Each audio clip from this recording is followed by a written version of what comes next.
Salut à tous, c'est Pang de la chaîne, bienvenue sur cette vidéo qui aujourd'hui continue notre cheminement sur ce petit ouvrage absolument excellent de Robert Dills et de Judith Delosier. On va revenir sur un élément qui est plutôt de la PNL première génération, voire début de deuxième génération d'ailleurs, parce que les positions perceptuelles qu'on a déjà vues ensemble au travers du New Code quand j'étais allé chez Grinder est quelque chose que je trouve intéressant et ça a été formulé par Grinder bien sûr et Delosier en 87, donc je pense que c'est plutôt déjà la deuxième génération, voire une ouverture potentielle vers la troisième. Qu'est-ce que c'est comme logique les positions perceptuelles? C'est cette notion de position qu'on a, nous, par rapport à un événement, par rapport à un dialogue, par rapport à une situation. Et vous savez que la plupart du temps, on a l'habitude en hypnose et en PNL d'avoir une logique de dissociation. On pourrait dire que la position perceptuelle, la première position, c'est moi, en tout cas celui que je suis et que je perçois comme étant l'acteur à un moment donné de la situation vis-à-vis d'une personne ou vis-à-vis d'une situation. On va dire qu'il y a d'autres intervenants, d'autres personnes. Donc, quand je suis en première personne, c'est moi qui vois le monde, qui perçois le monde au travers de mes propres filtres, de la vie et mon circuit cognitif, etc. La deuxième position, c'est quand je me mets à la place de l'autre. Et ça, on l'a assez couramment, là encore, en hypnose, en PNL et dans énormément de systèmes d'accompagnement où on va proposer de se mettre à la place d'eux. Il y a des jeux en Gestalt qui sont particulièrement bien faits à ce niveau-là.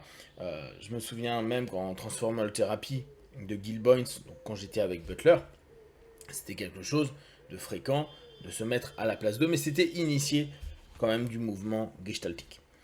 Le troisième, la troisième position, ça serait la personne ou l'élément qui observe la communication entre les deux premiers éléments. Donc, une espèce d'observateur. D'ailleurs, dans l'ouvrage, il l'appelle clairement l'observateur. Donc, cette notion, elle est intéressante parce qu'elle nous met en méta. C'est-à-dire, elle nous met dans une situation globalisante de ce qui est en train de se passer. Et souvenez-vous, c'était l'aspect intéressant du New Code, à ce moment-là où, très souvent, dans le travail qu'il proposait avant qu'il parte sur ces jeux, il y avait toujours cette notion de qu'est-ce qui est perçu par je suis, qu'est-ce qui est perçu par l'autre, qu'est-ce qui se passe par l'ensemble de l'événement, ou en tout cas de la situation. Et le fait de pouvoir transformer sa perception, et si on revient sur des notions hypnotiques, d'être dans son rapport projectif, dans l'imagination, dans l'ensemble d'un processus qu'on est en train de traduire en nous, et de le voir de différents aspects, de le voir de différents angles, va et peut nous donner une capacité à modifier la perception, le ressenti de ces situations-là. Grand classique des exemples, hein. L'accident de voiture, il y a plusieurs témoins. En fonction de chaque témoin, on a un constat qui est différent. Si on prend en méta, on va avoir et prendre en compte l'ensemble de ces éléments-là, qui peut aussi, en fonction du besoin qu'on a, nous donner des informations importantes, voire nous permettre d'orienter notre décision de réflexion ou d'acceptation ou de refus des événements au travers de l'emplacement, de la position dont on se place. Et la quatrième position, qui est, alors là par contre, de mémoire, je ne l'avais pas vu dans le New Code, c'est une synthèse des trois autres perspectives, créant un sens du système complet. Ça permet en fait de voir les interactions, de voir ce que produit les expériences. C'est un questionnement en nous.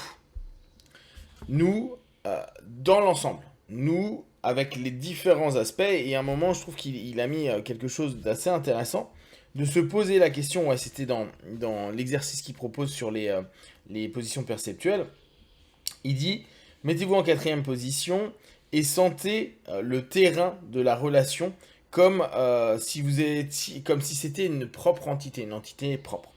Euh, et là, je trouve sa précision très intéressante. Et si l'un de vous était l'hydrogène et qu'une autre personne était l'oxygène, quelle est l'eau que vous allez créer tous les deux? Et je trouve que cette notion-là, pour comprendre le nous, pour comprendre cette quatrième perception, c'est-à-dire observer ce que ça a créé et pas simplement regarder l'interaction entre les deux, mais voir la conclusion de l'ensemble des éléments du je suis, de l'autre, de l'interaction et qui donne un nous, offre une nouvelle vision possible des choses. Parce qu'effectivement, admettons un conflit entre deux personnes, on peut très bien de l'extérieur se dire, ok, ce conflit-là est lié à un ensemble d'éléments externes. Et quelle est la conclusion de ce nous? Eh bien, on peut voir peut-être une agression, on peut voir peut-être une volonté au contraire d'apaisement. Tout ça va se mettre en externe. Et je trouve que ça, c'est des éléments qui sont particulièrement utiles et intéressants dans, bien sûr, nos sessions de PNL, dans notre réflexion interne. Moi, je suis plus là-dessus sur une exploitation pour nous dans un travail perso. Et bien sûr, hein, si on peut accompagner quelqu'un sur cette réflexion-là, c'est une bonne chose. Mais de se dire, ok, je me sens comme ça, je suis par rapport à un ensemble d'éléments ou de situations ou de personnes.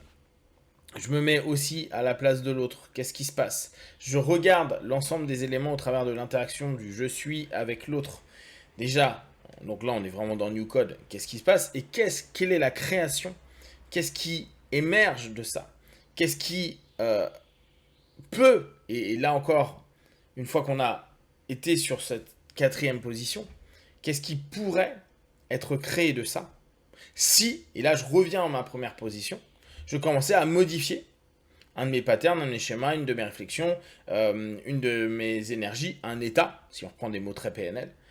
Et dès lors, quel impact du je suis il y aurait sur l'autre, sur dès lors l'ensemble du système, et la création en externe, le nous, deviendrait quoi? Ça redonne énormément de possibles et d'options dans des situations qui semblent fermées. Et on revient dans le principe de la pyramide, de se dire, ok, si moi je suis en train de modifier quelque chose, si moi je suis en train de prendre une autre compétence, si moi je suis en train de travailler sur quelque chose qui va potentiellement toucher mon environnement, cet environnement-là va plus ou moins devoir s'adapter à ma réaction, même si parfois dans un premier temps il veut rester dans une énergie qu'il connaît. Si cette modification-là commence à impacter l'autre, bah, l'ensemble, la troisième position va se modifier et la résultante sera nouvelle ou en tout cas offrira des nouvelles options. Et ce qui est un des points les plus importants, pouvoir trouver des options pour aller vers les choix, puis s'orienter petit à petit vers les décisions, c'est-à-dire une alternative entre deux choix afin d'aller dans de l'action ou en tout cas une résolution s'il y a un problème de quelque chose.